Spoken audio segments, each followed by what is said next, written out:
Times of India சமயம் தமிழ் நேயர்களுக்கு வணக்கம். நம்மோடு சிறப்பு அழைப்பாளராக இணைந்துள்ளார் பாஜகவை சேர்ந்த பிரியா ஸ்ரீ அவர்கள். மேம் வணக்கம். வணக்கம் மேம், பாஜகவை பற்றி உங்ககிட்ட கொஞ்சம் பேசணும்னு நினைக்கிறேன். அதாவது ஒரு இளம் தலைவரை வந்து நேஷனல் ஒர்க்கிங் பிரசிடெண்ட்டாக அறிவிச்சிருக்கீங்க, நிதின் நபீன். ஏன் நிதின் நபீன் சூஸ் பண்ணதுக்கு அவங்களுக்கு என்ன காரணம் இருக்குது? என்ன ஏகப்பட்ட எம்எல்ஏ எம்பிகள்லாம் இருக்காங்க, ஒய் நிதின் நபீன்? கண்டிப்பாக நல்ல கேள்வி. இன்னைக்கு பார்த்தோன்னா பாஜகன்றது வந்து ஒரு கட்சி மட்டும் இல்லை, அது ஒரு புரட்சி. It's not just a party, it's a revolution. ஏன்னா இன்னைக்கு வந்து நம்ம விக்சிட் பாரத் அப்படின்ற ஒரு நம்ம பாரத பிரதமர் நரேந்திர மோடிஜி அனௌன்ஸ் பண்ணியிருக்காரு.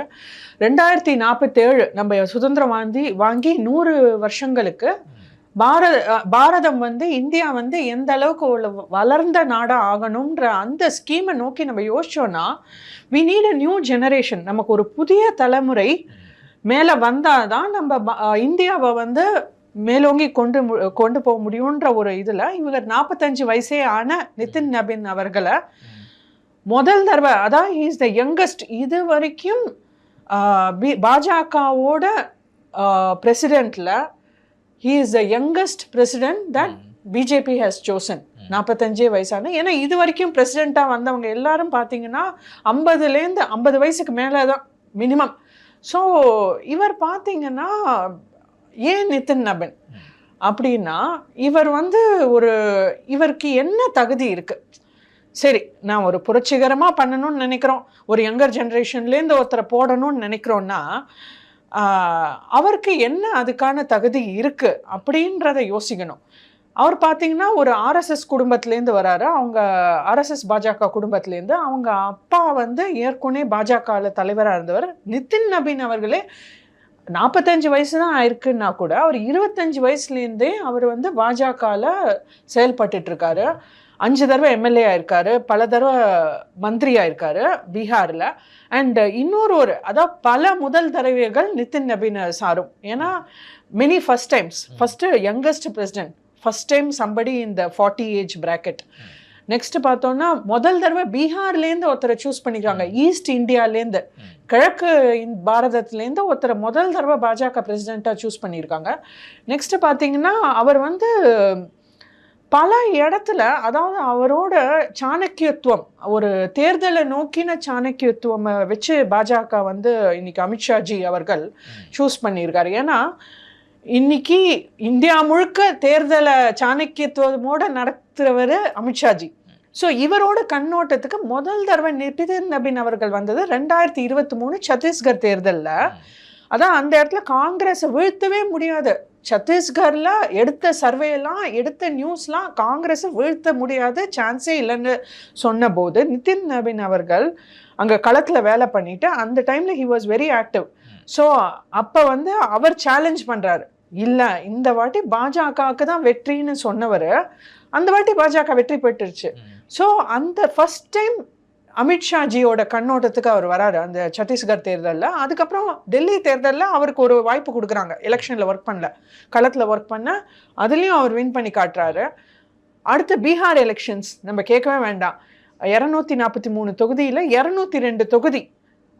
It was a landsliding victory, அதாவது வரலாறு காணாத ஒரு வெற்றி வந்து தேர்தலில் நிதின் நபீன் அவர்கள் களத்தில் வேலை செஞ்சு வாங்கி கொடுத்துருக்காரு. ஸோ இந்த அளவுக்கு ஒரு கள புரிதல் உள்ளவர். அவர் வயசை பார்க்கலன்னா கூட அவரோட அனுபவம், அவரோட அந்த களத்தை புரிஞ்சிக்கக்கூடிய அந்த ஒரு திறமை, அண்ட் முக்கியமாக மற்ற தலைவர்களோட அவர் வந்து ஒரு நல்ல ஒரு செயல்படக்கூடியவர். நான் தான் பெரிய ஆளு, நான் கெத்து, நீங்கள் எல்லாம் நான் சொல்கிற கேட்கணும்னு ஒரு அடிமை சாசனம் பண்ணாமல் எல்லாரோடையும் நல்லபடியாக ஒரு பரஸ்பரமாக இருந்து வேலை செய்யக்கூடிய ஒரு தலைவராக இருக்கிறவர். அதனால் அவரை கரெக்டாக அந்த பிரசிடென்ட் ரோலுக்கு சூஸ் பண்ணியிருக்காங்க. அண்ட் இன்னைக்கு பார்த்தீங்கன்னா நிதின் நபீன் அவர்கள் இன்ஃபேக்ட் என்னைக்கு அனௌன்ஸ் பண்ணுறாங்களோ, இதில் என்ன ஒரு ஜோக்குனா காமெடினா, அனௌன்ஸ் பண்ணுற அன்னைக்கு காலையில் கூட நிதின் நபீன் அவர்கள் பாஜகவோட ஒரு ஃபங்க்ஷன் அட்டன் பண்ணிட்டு இருக்காரு, ஒரு ஈவெண்ட்டை. அன்னைக்கு கூட அவருக்கு தெரியல இன்னைக்கு நம்மளை அனௌன்ஸ் பண்ண போகிறாங்கன்னு. அப்படி இது வந்து யாருமே எதிர்பார்க்க முடியாத ஒரு தேர்தல் வியூகமாக அமைஞ்சிருக்கு. ஏன்னா இன்னைக்கு பார்த்தீங்கன்னா நம்ம ஒரு செகண்ட் யோசிச்சு பார்க்கணும். இன்னைக்கு எதிர்கட்சி காங்கிரஸ் காங்கிரஸ் யோசிச்சு பார்ப்போமே. இன்னி வரைக்கும் காங்கிரஸ்ல I'm challenging the Congress leaders till now. இன்னி வரைக்கும் நீங்க வந்து இளைஞர்களுக்கான, இளைய தலைமுறைக்கான ஒரு முன்னோக்கு பார்வையோட காங்கிரஸ்ல எந்த தலைவரை நீங்க கொண்டு வந்திருக்கீங்க? இது வரைக்கும் காங்கிரஸ்ல பிரசிடென்டா இருந்தவங்க ராகுல் காந்தி குடும்பத்தை சேர்ந்தவங்க மட்டும்தான்.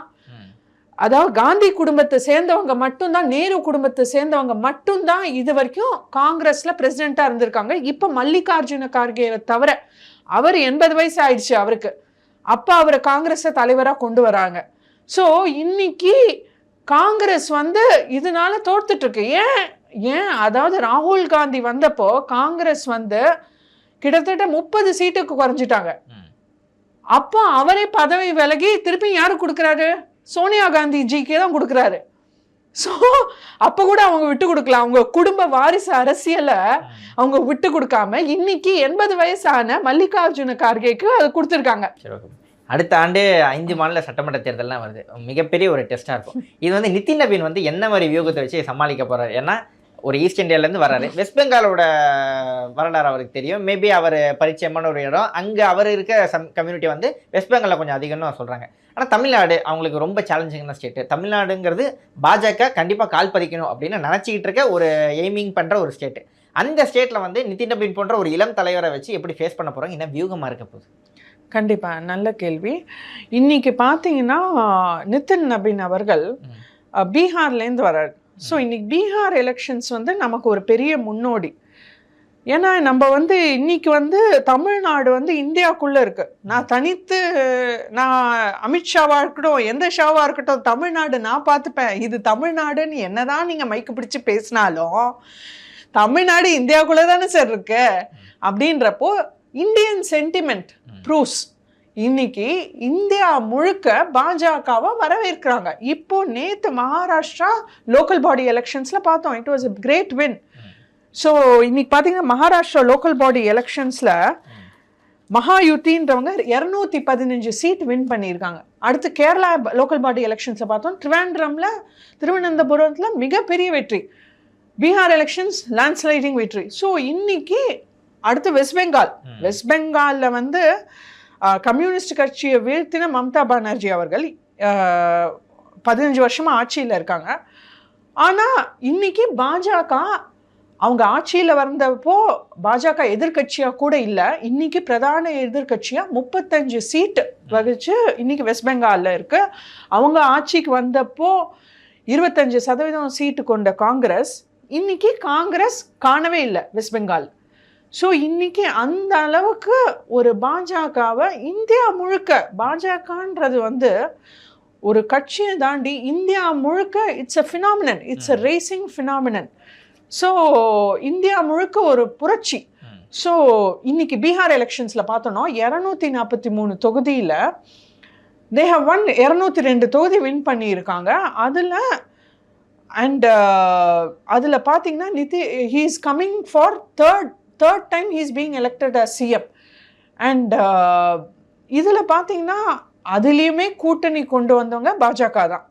சிராக் பாஸ்வான் அவரெல்லாம் கூட்டணி கொண்டு வந்தது பாஜக தலைவர்கள் தான். ஸோ அதே வியூகத்தை நம்ம தமிழ்நாட்டில் பார்த்தோன்னா இன்னைக்கு கூட்டணின்றது வந்து ஒரு தேர்தல் வியூகம், ஒரு முக்கியமான ஒரு தேர்தல் வியூகம். ஸோ இன்னைக்கு கூட்டணி இல்லாமல் யாருமே வெற்றி பெற முடியாது. நான் தனித்தே போட்டியிடுவேன் அப்படின்னு ஒத்த காலில் நின்றாலும் இன்னைக்கு அது வந்து சாத்தியம் இல்லைன்றது வந்து பீகாரோட பிரசாந்த் கிஷோர் அவர்கள் ப்ரூவ் பண்ணிட்டார். அதாவது பீகார் எலெக்ஷன்ஸ்க்கும் நம்ம தமிழ்நாடு எலெக்ஷன்ஸ்க்கும் சிமிலாரிட்டி பண்ணுறோம்னா பீகாரில் 243 தொகுதி, தமிழ்நாட்டில் 234 தொகுதி. பீகாரில் 3 முக்கிய கூட்டணிகள் இருந்துச்சு, கட்சிகள்.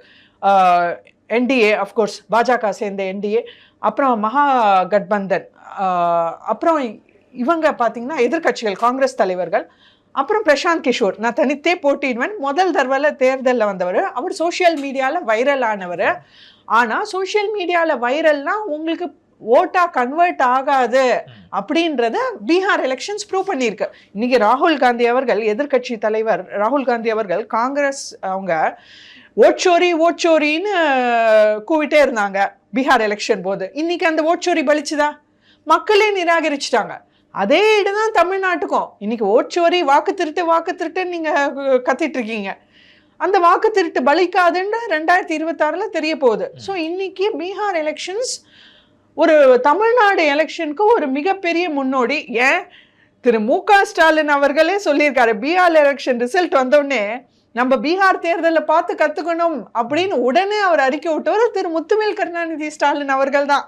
ஸோ அடுத்து பார்த்தோம்னா நம்ம தமிழ்நாட்டில் பார்த்தோம்னா இன்னைக்கு நிதின் நபி அவர்கள் முதல்ல பதவி ஏற்றப்புறம் வந்தது சென்னைக்கு, அப்புறம் புதுச்சேரிக்கு. ஏன்னா இன்னைக்கு தமிழ்நாடு நீங்க சொல்ற மாதிரி பாஜக கால் ஊன நினைக்குது.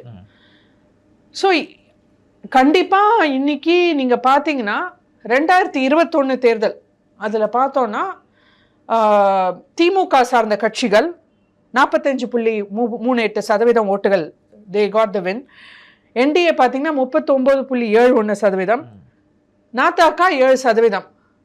ஸோ அந்த ஒரு கால்குலேஷன் அந்த டைம் போயிட்டு இருந்துச்சு. ஆனால் இப்போ இந்த 2026 தேர்தல் எந்த விதத்தில் வித்தியாசம் படும் அப்படின்னு நம்ம பார்த்தோம்னா, இன்னைக்கு நம்ம மாண்புமிகு முதலமைச்சர் திரு முத்துவேல் கருணாநிதி ஸ்டாலின் அவரால் என்ன பண்ண முடியும் பாவம்.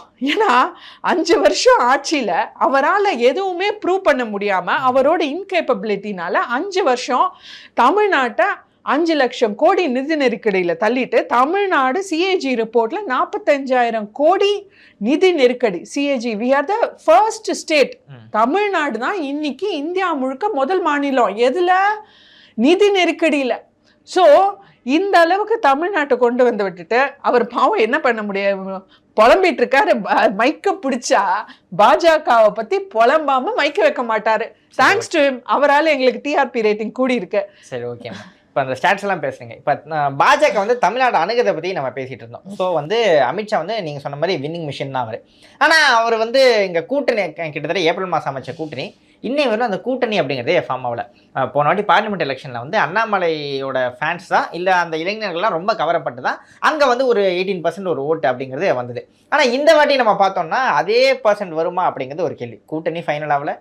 நீங்கள் சொன்ன அண்ணாமலை ஃபேக்டர் வந்து கண்டிப்பாக மிஸ் ஆகுது. 3வதா விஜய் அப்படிங்கிறவர் ஒருத்தர் உள்ள வர்றார். பிஜேபி எப்படி மேம் தமிழ்நாட்டை வந்து டார்கெட் பண்ணுது, என்ன பண்ணும், என்ன வியூகம் வச்சிருக்கு? கண்டிப்பா. ஏன்னா இந்த வாட்டி பார்த்தீங்கன்னா விஜய் அவர்களோட வருகை ஒரு புதிய திருப்பம். அதனால்தான் 2021 எலெக்ஷன் மாதிரி இல்லை, 2026 is going to be a very different battle ground. So மிக ஒரு வித்தியாசமான ஒரு தேர்தல் களமாக இருக்க போகுது. ஆனால் இன்னைக்கு விஜய் அவர்களோட தாக்கம் யார் மத்தியில் அப்படின்னு நம்ம யோசிக்கணும். விஜய் அவர்கள் வருகை கண்டிப்பாக அவர் ஒரு தாக்கத்தை ஏற்படுத்த போறாரு, மிகப்பெரிய தாக்கத்தை. ஆனால் அந்த தாக்கம் யாருக்கு அப்படின்னு நம்ம யோசிக்க வேண்டிய ஒரு தருணம் இது. ஸோ இப்போ பார்த்தோம்னா விஜய் அவர்கள் அவரோட சென்டிமெண்ட்ஸ் யார் மத்தியில் அவரோட தாக்கம் ஜாஸ்தி இருக்குன்னா, நம்ம மாநாடுலையும் பார்க்குறோம், அவர் நடத்துகிற பல கட்சி மீட்டிங்லையும் பார்க்குறோம். ஒரு 30-35 வயசுக்குள்ள இருக்கிற இளைஞர்கள் தான் அவரை நோக்கி ரொம்ப ஒரு தாக்கமா இருக்காங்க. ஸோ ஒரு 35 வயசு கீழே உள்ளவங்களோட ஓட்டு தான் இன்னைக்கு விஜய் அவர்களுக்கு வரக்கூடிய வாய்ப்பு கூட இருக்கு. அடுத்து பார்த்தோம்னா பட்டியலினத்தார். ஸோ பட்டியலினத்தாரோட வாக்கு சதவீதம் இன்னைக்கு பார்த்தீங்கன்னா தமிழ்நாட்டில் 21% பட்டியலினத்தாரோட வாக்கு சதவீதம்.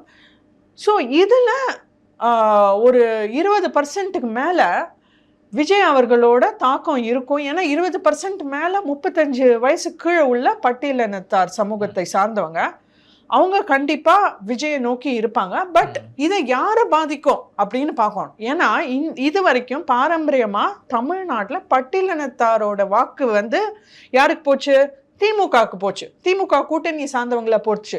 ஸோ இன்னைக்கு கவலைப்பட வேண்டியது, இதனால விஜய் அவர்களோட வருகையினால கவலைப்பட வேண்டியது, இந்த வாக்கு யார்கிட்டேருந்து போகும்னா திமுகவோட வாக்குகளை திருட போகுது இன்னைக்கு தாவேகா விஜய் அவர்கள்.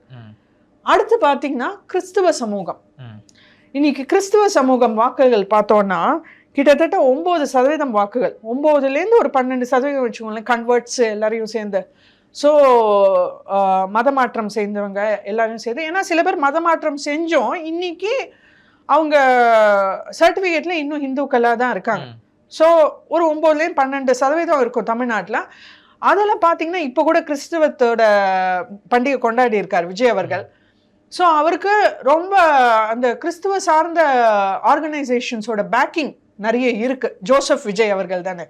ஸோ இன்னைக்கு அந்த கிறிஸ்துவ சமூகத்தோட வாக்குகள், அந்த சிறுபான்மையரோட வாக்குகள் விஜய் அவர்களுக்கு அட்லீஸ்ட் அதில் ஒரு பாதியாவது போக பல வாய்ப்புகள் இருக்கு. அகைன் இதை யார் அடிக்கும்னு பார்த்தீங்கன்னா திமுக சார்ந்த கட்சிகளை தான் அடிக்க போகுது. ஏன்னா அவங்க வாக்குகள் தான் இங்கே திருடப்படும். ஸோ அடுத்து பார்த்தீங்கன்னா இஸ்லாமியர்கள், இஸ்லாமிய நண்பர்கள் பார்த்தீங்கன்னா அவங்களோட வாக்கு சதவீதம் 6%. அதை திமுக தான் கெட்டியாக பிடிச்சிட்டு இருக்கு.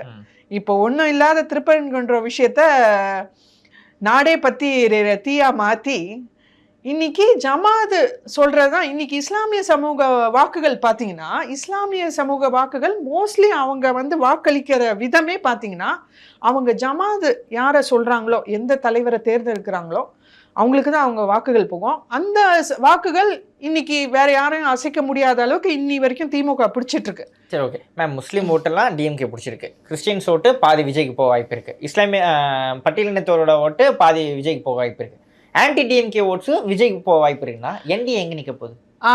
நல்ல கொஸ்டின். இன்னைக்கு ஆன்டி டிஎம்கே ஓட்டுன்னீங்களா பாத்தீங்களா? இன்னைக்கு திமுகக்கு எதிர் வாக்குகள், இன்னைக்கு திமுகவோட எதிர்ப்பு வாக்குகள் பாத்தீங்கன்னா, அதாவது திமுகவோட எதிர்ப்பு வாக்குகள்னு சொல்றதை விட எனக்கு போரும்பா இந்த ஆட்சி, யாராவது ஒரு புதுசா வந்தா பெட்டர் அப்படின்னு அன்னைக்கு செங்கோட்டையன் அவர்கள் சொன்ன மாதிரி ஆண்டவங்களே ஆளணுமா அப்படின்னு நினைக்கிறவங்க ஒரு 18-20%. ஸோ அதெல்லாம் பார்த்தீங்கன்னா இன்னைக்கு விஜய் அவர்கள் அந்த வாக்கை பிடிப்பாரான்ற ஒரு கேள்வி இருக்கு. ஏன்னா இன்னி வரைக்கும் அவர் வந்து ஒரு, அதாவது சரி மாற்றம் வேணுங்கிற நினைக்கிற மக்கள் விஜய் அவர்களை யோசிச்சாலும் இன்னைக்கு விஜய் அவர்கள் அந்த இடத்துக்கு நிற்கக்கூடியவரா, தகுந்த ஒரு தேர்தல் அரசியல் தலைவரா அங்க நிக்கிறாரான்னு பார்த்தா அது ஒரு கேள்விக்குறியா தான் இருக்கு. அவர் மேல நம்பகத்தன்மை அந்த கண்டிப்பா. ஏன்னா இன்னி வரைக்கும் அவர் மைக்க பிடிச்சு ஸ்கிரிப்டை பார்த்து தான் பேசுறாரே தவிர, ஏன்பா தேர்தல் 3 மாசம் இருக்கு, இன்னும் not even 3 months actually. So இன்னுமே அவர் ஸ்கிரிப்டை வச்சு தான் பேசுறாரு, பேடை வச்சு ஸ்கிரிப்டை வச்சு ஸ்கூல் பிள்ளை மாதிரி தான் இன்னுமே பேசுறாரு. ஸோ இன்னி வரைக்கும் அவரால் he is unable to connect with the people. மக்களோட அவரால் கனெக்ட் பண்ண முடியல, மக்களோட பிரச்சனைகளை அவரோட மனசு விட்டு பேச முடியல. ஸோ இப்படி களத்துல நீங்க நின்று மக்களோட பிரச்சனைகளை பேச முடியலன்னா நாளைக்கு மக்கள் மாற்றம் வேணும்ன்ற நினைக்கக்கூடிய மக்கள் கூட உங்களுக்கு எப்படி சார் ஓட்டு போடுவாங்க? ஸோ இது வந்து ஒரு பெரிய கேள்விக்குறி. அவங்க லிஸ்ட்ல விஜய் வரமாட்டாருன்னு நினைக்கிறீங்களா? வரத்துக்கு வாய்ப்பு கம்மி, வர மாட்டார்னு சொல்ல மாட்டேன். விஜய் அவர்களை அவங்க ஒரு கன்சிடரேஷன் பண்ணுவாங்க, ஆனா அந்த வாய்ப்புகள் கம்மி. ஆனா வின்னிங் இமேஜ் வந்து என்டிஏகே கிட்ட இல்லையே மேம். இப்போ வந்து எடப்பாடி பழனிசாமி இன்னும் கூட நீங்க கூட்டணி ஃபார்ம் பண்ணுங்க, அதிமுக ஒருங்கிணைக்கணும் அப்படின்னு அவங்க கடைசி அவங்க கிட்ட கேட்குற மாதிரி இருக்கு.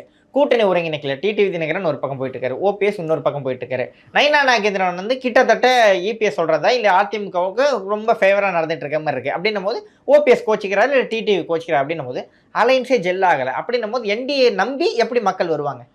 அதாவது இது வந்து தமிழகம்ன்றது வந்து ஒரு எல்லாருமே ஒரு பழுத்தவங்க, அரசியல் தமிழக களத்துல இருக்கிறவங்க, அரசியல் களத்துல இருக்கிறவங்க அதிமுகவா இருக்கட்டும் திமுகலயே இருக்கட்டும் எல்லாருமே பழுத்தவங்க. பல காலமா அரசியல்ல இருக்கிற எல்லாருமே பழுத்த தலைவர்கள். அதனால கண்டிப்பா ஒரு இடத்துல 4 தலைகள் இருக்கும்போது கண்டிப்பா இப்படி அப்படி உருளதான் செய்யும். ஏன்னா இன்னைக்கு திமுக கூட்டணி மட்டும் என்ன ஸ்ட்ராங்கா இருக்கா நான் கேட்கிறேன். எப்ப பார்த்தாலும் உதயநிதி அவர்கள் மைக்கு பிடிச்சா கையை எங்களை விட்டு போகாத, கையை எங்களை விட்டு போகாத. அன்னைக்கு கூட சொல்றாரு, மீட்டிங் ஆரம்பிக்கும் போது பார்த்தேன் அவரை காணும், கையை காணும், சரி கேன்சல் தான் போல இருக்கு அப்படின்னு நினைச்சேன், கடைசி நிமிஷம் வந்துட்டாரு அப்படின்னாரு. ஸோ இன்னி வரைக்கும் அவங்களுக்கு இன்னைக்கு காங்கிரஸ் தலைவர்கள் பல பேர் வந்து ரகசியமா தெரிஞ்சு தெரியாம தாவேகா சார்ந்தவங்கள பேசுறாங்கன்றது அதுவும் நியூஸ் அப்பப்ப கசிஞ்சிட்டு தான் இருக்கு. ஸோ இன்னைக்கு திமுக கூட்டணியுமே பலம் இழந்துதான் இருக்கு. ஸோ அங்க நம்ம இமேஜ் தான் செட் பண்றோம். அதாவது திமுக கூட்டணி உடையும் எல்லாருமே சொல்லிட்டு இருக்கீங்களே தவிர முதல்ல திமுகவோட பேச்சு நடைபெற்றதுக்கு அந்த குழு அமைச்சது காங்கிரஸ் தான். அப்படின்னும் போது கிட்டத்தட்ட எல்லாருமே ஃபிக்ஸாக தான் இருக்காங்க, அவங்க இன்டாக்டாக தான் இருக்காங்க, எப்படி எலெக்ஷன்ஸ் நாங்கள் ஒன்றா தான் சந்திக்க போகிறோம்னு அவங்க சொல்லிட்டாங்க. கூட்டணி குழப்பத்தில் இருக்கிறதோ இல்லை கூட்டணி முடியாமல் இருக்கிறதோ என்டிஏ தான். அப்படின்னும் போது நைனாட் ஆகுதுன்னு எப்படி ஃபிக்ஸ் பண்ண போறாரு, அமித்ஷா எப்படி இதை ஃபிகர் அவுட் பண்ண போறாரு? கண்டிப்பா, ஏன்னா இன்னைக்கு நீங்க சொன்ன மாதிரி சில சலசலப்புகள் நடந்துட்டு இருக்கு. அது தேர்தல் நெருங்க நெருங்க எல்லாருமே கூடி வருவாங்க. இதுக்கு அமித்ஷாஜி கண்டிப்பா, ஏன்னா நம்ம இன்னைக்கு பார்த்தோம்னா பீகார் எலெக்ஷன்ஸ்ல சிராக் பாஸ்வான் அவர்கள் நான் கூட்டணியில வரவே மாட்டேன்னு ஒத்த காலில் நின்றவரை அமித்ஷாஜி அவர்கள் பேசி கூட்டணியில வர வச்சாரு. ஸோ இன்னைக்கு ஏன்னா கூட்டணின்றது வந்து ஒரு தேர்தல் வியூகம் மட்டும்தான். அது எல்லா பழுத்த தலைவர்களுக்கும், டிடிவி தினகரன் அவர்களா இருக்கட்டும், இன்னைக்கு பன்னீர்செல்வம் அவர்களா இருக்கட்டும், எல்லாருக்குமே அந்த தேர்தல் வியூகம் மட்டும்தான் கூட்டணின்றது நல்லா அவங்களுக்கு புரிதல் இருக்கு. சரி, அலையன்ஸ் எல்லாம் ஓரளவுக்கு ஃபிக்ஸ் ஆகிட்டு கூட வச்சுப்போம் மேம். ஆனால் பார்லிமெண்ட் எலெக்ஷனில் வந்து ஒரு மிகப்பெரிய ஓட்டு, அதாவது பாஜக வந்து டபுள் டிஜிட்டை ஓட்டு ஏற்றுறதுக்கு வந்து அண்ணாமலை தான் முக்கியமான ஃபேக்டர். இப்போ வந்து அண்ணாமலை இருக்காரு, ஒரு பேருக்கு இருக்காரு கட்சியில். அதே மாதிரி அவர் இறங்கி எந்த செயல்பாடுகளும் பண்ண மாதிரி நமக்கு தெரியல. அதாவது ஒரு போஸ்ட் வரும் அப்படின்னு வெயிட் பண்ணிட்டு இருக்காரு. அந்த பாஜக தலைவராக இருக்கும்போது அண்ணாமலை இருந்ததுக்கும் இப்போ இருக்கிறதுக்கும் ஒரு பெரிய வித்தியாசம் இருக்குது. அப்படின்னும் போது அண்ணாமலையால் அட்ராக்ட் பண்ணவங்க வந்து ஓட் போட்டாங்களா பிஜேபிக்கு, அந்த ஓட்ஸ் எல்லாம் மறுபடியும் பிஜேபிக்கு வருமா இல்லை இந்த வாட்டி வேற கட்சிகளுக்கு போயிடுமா? முக்கியமான கேள்வி. ஏன்னா இன்னைக்கு வந்து அதாவது பாஜகன்றது பல தலைவர்கள் உள்ள கட்சி. இன்னைக்கு பாஜகவுக்கு ஒரு முகம் இல்லை. இன்னைக்கு திமுக பார்த்தோம்னா ஒரே முகம்தான், கருணாநிதி வாரிசு என்ற ஒரே முகம்தான். இன்னைக்கு தாவேகா விஜய் அவர்கள் எடுத்தோம்னா ஒரே முகம்தான், விஜய் அவர்கள் மட்டும்தான். ஆனா இன்னைக்கு பாஜக அதிமுக கூட்டணிக்கு பல முகங்கள், பல தலைவர்கள். அப்படி நம்ம அதுல டெமோக்ரஸி அதுல பேசிக்கலாம், இருந்தாலும் அதை வந்து ஓட்ஸ் எடுத்துட்டு வருமாங்கிறது கேள்வியா இருக்கு. கண்டிப்பா, ஏன்னா இன்னைக்கு அண்ணாமலை அவர்கள் களத்துல, நான் ஒரு விஷயம் மாறுபடுறேன் நீங்க சொன்னதுல, அண்ணாமலை அவர்கள் களத்துல வேலை செஞ்சுட்டே தான் இருக்காரு மும்முரமா. ஏன்னா அவர், நீங்க லிட்ரலி யோசி, அட்லீஸ்ட் 2 நாளைக்கு ஒரு வாட்டியாவது அவர் பிரஸ் மீட் கொடுத்து மக்கள் பிரச்சனைகளை பேசிட்டு தான் இருக்காரு. இன்னைக்கு திருப்பரங்குன்ற பிரச்சனை எவ்வளோ அவர் விவாதம் பண்ணியிருக்காரு. மற்ற பிரச்சனைகள் இப்போ ரீசெண்டா திருப்பூர்ல அந்த குப்பை கொட்டுற சம்பவம், அந்த மேயர் எவ்வளோ ஊழல் நடக்குது அதை வந்து விவரமா பேசிட்டு இருக்காரு. திருப்பூர்ல போய் அங்க களத்துல பாஜக போராட்டத்துல பங்கேற்று இருக்காரு. திருப்பரங்குன்றம் விஷயத்துல ஃபுல் ஆக்டிவா இருக்காரு. அண்ணாமலை ஃபேஸை நிக்க வச்சு அந்த வாங்கின ஓட்டெல்லாம் இப்போ வந்து அதே அண்ணாமலைக்கு விழாது. இப்போ இந்த வாட்டி வந்து இபிஎஸ் விழ போகுது. அப்படின்னும் போது இபிஎஸ் அதே அளவுக்கு அட்ராக்ட் பண்ணுவாராங்கிறது ஒரு கேள்வியா இருக்கு இல்லையா? இது வந்து கூட்டணி தானே, இபிஎஸ் வேற நாங்க வேறன்னு இல்லையே. தேர்தல் வியூகத்தை பொறுத்த வரைக்கும் இன்னைக்கு திமுகவை வீழ்த்தணும், இன்னைக்கு ஒரு நல்லாட்சி கொண்டு வரணும், double engine growth. So we are targeting double engine growth. இன்னைக்கு மாநிலம் வந்து ஒரு நம்ம வந்து ஒன்றிய அரசுன்னு சொல்லிட்டு நம்ம மத்திய அரசை எதிர்த்து வளர முடியாது. ஸோ இன்னைக்கு மத்திய அரசோட சேர்ந்து நம்ம ஒரு சுமூகமா போய் தான் மாநிலத்தை ஒரு வளர்ச்சி மாநிலமா கொண்டு வர முடியும்ன்றது எல்லா மாநிலத்துக்குமே ஒரு நிதர்சனமான உண்மையா இருக்கும்போது, நான் சென்னையில் இருக்கேன், நான் மதுரையில் இருக்கேன், நான் சென்னை வேற மதுரை வேற, தமிழ்நாடு வேற நாங்க மதுரை வேற அப்படின்னு பேச முடியுமா? தமிழ்நாடு வேற சென்னை வேற அப்படின்னு பேச முடியுமா? சென்னை தமிழ்நாட்டில் உள்ளதானே இருக்கு. சென்னையில் உள்ள அரசியல்வாதிகள், அரசியல் தலைவர்கள் தமிழ்நாட்டோட மந்திரிகளோட சேர்ந்து வேலை செஞ்சாதானே என் தமிழ்நாட்டு டெவலப்மெண்ட் ஆகும், வளர்ச்சி நடையும். அதே மாதிரி தான் தமிழ்நாடு எப்போ வந்து இந்தியா உள்ள இருக்கோ நீங்க அதை ஒட்டி வேலை செஞ்சாதானே வளர்ச்சி அடைய முடியும். So double engine growth is inevitable for the success of Tamil Nadu. தமிழ்நாடோட வளர்ச்சிக்கு டபுள் இன்ஜின் growth மிக முக்கியமான தேவை. மக்கள் அதை உணர்றாங்க, களத்துல பார்க்கறாங்க, நிதர்சனமான உண்மைகள். இன்னைக்கு திமுக ஆட்சியில பட்டியலத்தார்லேருந்து அரசு ஊழியர்கள்லேருந்து எல்லா மக்களும், பெண்கள்லேருந்து, பெண்களுக்கு பாதுகாப்பு இல்லை, எல்லா மக்களும் இன்னைக்கு திமுக ஆட்சியோட அவலங்களை கண்ணெதிர சந்திக்கிறாங்க, தினம் சந்திக்கிறாங்க. ஸோ இன்னைக்கு கண்டிப்பா பாஜக அதிமுக கூட்டணி இன்னைக்கு வெற்றி பெறுன்ற வாய்ப்பு ஒன்றே தான் இருக்கு இன்னைக்கு தமிழ்நாட்டில். ஏன்னா இன்னைக்கு அண்ணாமலை அவர் வந்து கண்டிப்பா he is not the president of BJP தமிழ்நாடுனா கூட அவர் இன்னைக்கு களத்துல ஆக்டிவா ஒர்க் பண்ணிட்டே தான் இருக்காரு. அவரோட ஃபேன்ஸ் அவர்கிட்ட தான் இருக்காங்க. அவருக்கு ஒரு தனித்துவமான ஒரு லீடர்ஷிப் ஸ்டைல் இருக்கு, அவருக்குன்னு ஒரு ஃபேன் பேஸ் இருக்கு. அவங்க கண்டிப்பா பாஜக அதிமுக கூட்டணிக்கு தான் ஓட்டு போட போறாங்க. சரி, ஓகே மேம். இறுதியா ஒரு கேள்வி. ஒவ்வொரு எலெக்ஷனுக்கும் வந்து ஒவ்வொரு தீம், அதாவது ஒரு முக்கியமான இஷ்யூ வந்து பேசப்படும். கடந்த ஒரு 3 எலெக்ஷன் எடுத்துக்கிட்டா கூட 2011 வந்து அந்த கரண்ட் கட் பிரச்சனை இருந்தது. 16 எடுத்துக்கிட்டோம்னா டாஸ்மாக் இஷ்யூ இருந்தது. 21 எடுத்துக்கிட்டோம்னா இந்த அதிமுக மேலே இல்லை பாஜக மேலே ஒரு விமர்சனம் அப்படிங்கிறது இருந்தது. இப்போ 26 எலெக்ஷன் வந்து அந்த மாதிரி ஒரு பெரிய இஷ்யூ எதுவும் செட் ஆகலையோ, சட்டம் ஒழுங்கு சொல்கிறோம், ஆனால் அது கிட்டத்தட்ட ஆட்சி மாற்றத்துக்கு ஏற்படுத்துகிற ஒரு அந்தளவுக்கு ஒரு பெரிய இஷ்யூவாக இல்லையோ? ஏன்னா இன்னைக்கு வந்து நம்ம வந்து பார்க்க வேண்டியது ஒரு வளர்ச்சி அரசியல். இப்ப திருப்பரங்குன்றத்தை ஒரு பிரச்சனையை ஆக்கிட்டாங்க. ஏன்னா இன்னுமே அந்த பாஜக இந்து விரோத திமுகன்னு சொல்லி தான் அரச எலெக்ஷனை சந்திக்க போதும். அதாவது இந்து விரோத திமுகன்ற சொல்றதை விட எல்லா மதத்தையும் எல்லாம், அதாவது நான் கேட்குறேன், ஒரே ஒரு விஷயம் கேட்குறேன். இன்னைக்கு தமிழ்னு பேசுறாரு, கீழடி தமிழ் ஆய்வுன்னு பேசுறாரு முதலமைச்சர் அவர்கள். நான் கேட்குறேன், நீங்கள் என்ன மொழின்னு எனக்கு தெரியுமா? நான் என்ன தாய்மொழின்னு உங்களுக்கு தெரியுமா? ஆனால் நம்ம இங்கே உட்காந்து பேசிகிட்டு இருக்கோம்ல, மக்கள் பஸ்ஸில் போகிறாங்க, வேலை பார்க்குறாங்க, நீங்கள் என்ன மொழி, நீங்கள் என்ன ஜாதின்னா கேட்குறாங்க. இன்னைக்கு மக்கள் வந்து அவன் பாவம் வயிற்று பழப்புக்கு காலையில் இருந்தா நைட்டு வரைக்கும் ஓடிட்டு இருக்கான். மக்களுக்கு மொழி ஒரு பிரச்சனை இல்லை, மக்களுக்கு ஜாதி ஒரு பிரச்சனை இல்லை. யாரையும் மொழினாலேயோ ஜாதினாலேயோ வித்தியாசப்படுத்தி நம்ம பேசுறதில்ல, பழகிறதில்ல, வேலை பண்றதில்ல. ஆனா இன்னைக்கு மொழியையும் ஜாதியையும் ஒரு பிரச்சனையா ஆக்கி மக்களை பிளவுபடுத்தும் ஒரு ஆயுதமா மட்டுமே இன்னி வரைக்கும் கருணாநிதி காலத்திலேருந்து இன்னி வரைக்கும் ஒரு ஆயுதமா யூஸ் பண்ற இந்த திமுக இனிமே அது செல்லாது. ஏன்னா இன்னைக்கு 2026 நீங்க சொன்ன மாதிரி ஒரு புரட்சிகரமான தேர்தல்.